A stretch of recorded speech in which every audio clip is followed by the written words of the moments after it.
Seeking forgiveness from Allah. Practical steps for a pure heart.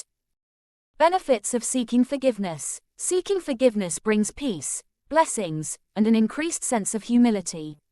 Allah has promised to reward those who regularly ask for forgiveness by granting them a good life and relief from distress. Allah says, "And ask forgiveness of your Lord and repent to Him, and He will let you enjoy a good provision for a specified term and give every doer of favor his favor." Prophet peace be upon him said, "By Allah, I seek Allah's forgiveness and repent to Him more than 70 times a day." Allah says, "Except for those who repent, believe and do righteous work. For them Allah will replace their evil deeds with good. And ever is Allah forgiving and merciful."